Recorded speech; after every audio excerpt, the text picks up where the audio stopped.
This is really, really good. I hope you can hear the crunch. Let me just give this a bite again. Very, very good. This would be a favorite amongst children. Hi, and welcome to Spice and Pans. Today we'll be cooking sweet and sour chicken. So let's start cooking.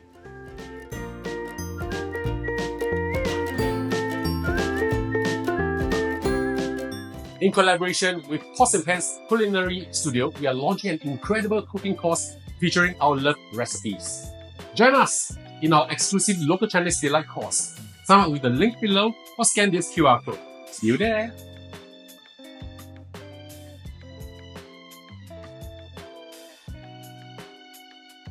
Now we'll start to marinate our chicken. I have with me over here boneless chicken thigh, approximately 300 grams, cut into small pieces like this. Okay, marinating is very simple. A few dashes of white pepper, 1 teaspoon of salt, half a teaspoon of sugar, about 1 tablespoon of young ginger juice. You just grate the young ginger and squeeze it out, approximately the size of half your thumb. Pour it in. Add an egg. Using your clean hands, just mix it up.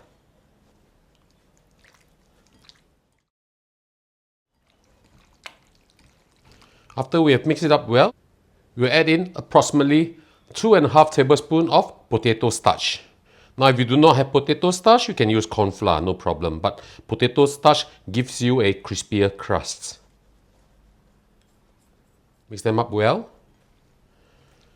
After we have mixed it up well, we'll just put it aside to rest for 20 minutes before the next step. I'll see you back in a while. We have marinated the chicken for 20 minutes and now we just need to coat the chicken with potato starch.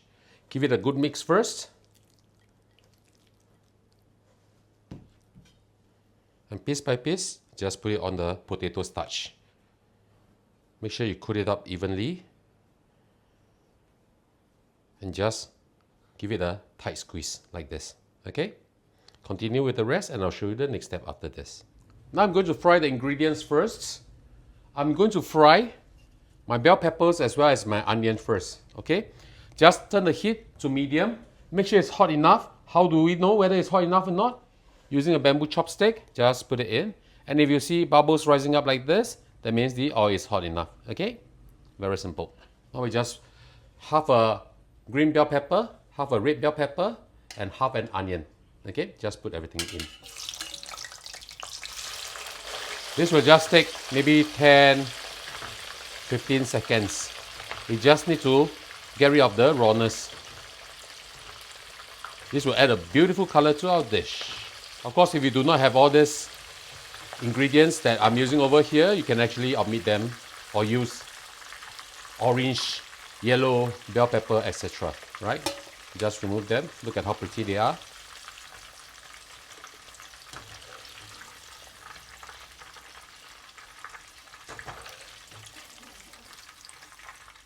Now we're going to fry our chicken, and because of the amount of chicken I'm using over here, I'm going to fry them into 2 batches. And I'll be doing a double fry also. So place your chicken in. Don't move them. Okay, let them rest and let the crust form. You want to fry the chicken until they are a light golden brown. Now once the crust has formed, you just flip it to the other side. Right, you can feel that it's actually getting harder. So this is what we want.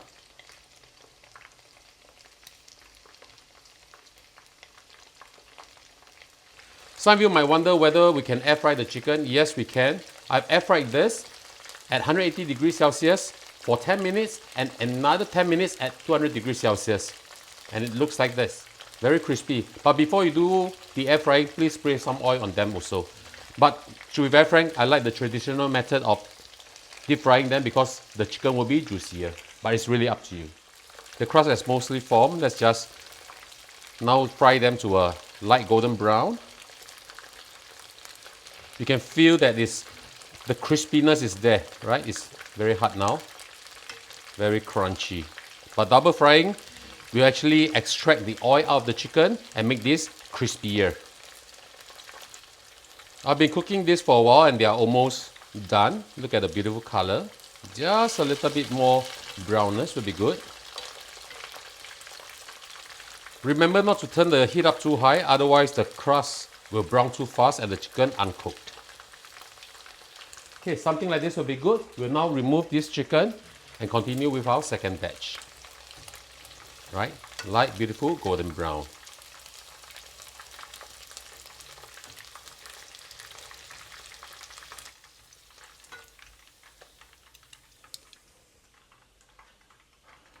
I've already finished cooking all my chicken, doing the first fry, all done up already. And before doing the second fry, it's best that you remove all these crumbs so that your chicken will not look with dark spots on it, right? And I'll show you the next step after this. Now we're going to do our double fry. Turn the heat up to medium high or high. We need to heat the oil up until it's very hot so that it can extract all the oil out from the chicken as well as crisp it up much better. We know that the heat or the oil is hot enough. When you place your hand here, you can feel a very intense heat. That means this is hot enough. We'll now add in all our chicken.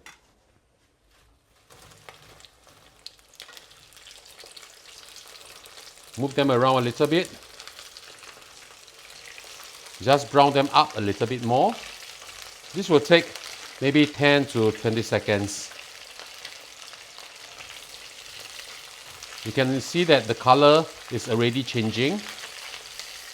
And I can feel that it's crisping up really well. Okay, so this is the color I want. I'll now remove them from the oil. Remember, do not turn off the heat.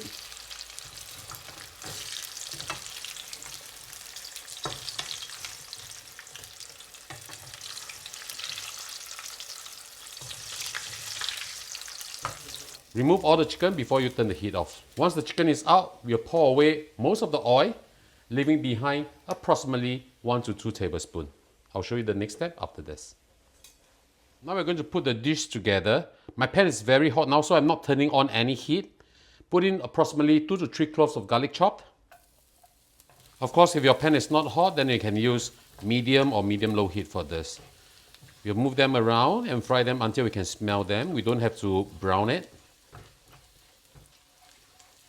Right, something like this is good. I can smell the beautiful fragrance from the garlic. Add in 3 tablespoons of tomato ketchup.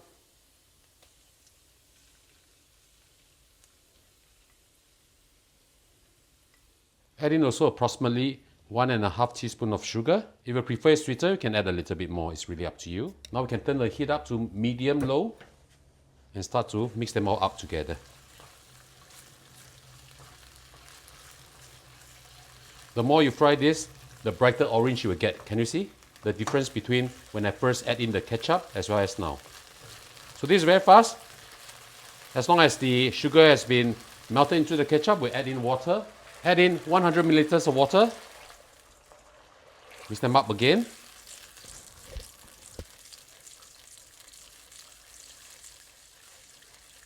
You can turn the heat up a little bit higher now, just to make sure that it boils faster. We need to get the garlic flavor, the tomatoes, the sugar all mixed up really well. When you see small bubbles like this, we'll add in 1 teaspoon of rice vinegar. If you prefer it to be a little bit more sourish or tangy, you can actually add in a little bit more. It's really up to you. You can use apple cider or even black vinegar if you do not have rice vinegar, but the color will be darker. Okay, now we will just thicken up the sauce. Add in a little bit of cornstarch solution bit by bit and thicken up the sauce.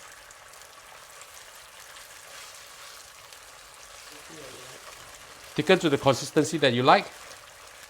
Now you can see that this is very thick, very beautiful. This is what we want. Now we'll turn off the heat because we don't want to braise our chicken in the sauce. We still want to keep some crispiness with our chicken, right? So turn off the heat, scoop a little bit of the sauce out, add in the chicken. Pour back the sauce. Add in the veg that we fried just now. Everything in. And for extra color, I'm adding in a little bit of pineapples. Just add them. All we have to do is just mix them all up. Look at how pretty this dish is. Once you have mixed them all up, you can serve them and it's time for our lunch. Beautiful. Wow. Pretty, pretty. Absolutely delicious. A good sweet and sour dish shouldn't have too much sauce behind. So something like this is beautiful.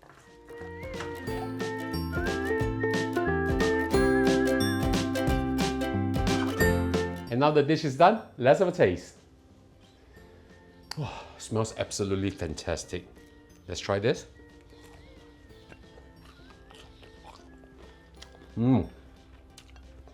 Crunchy, a little bit sweet, a little bit tangy.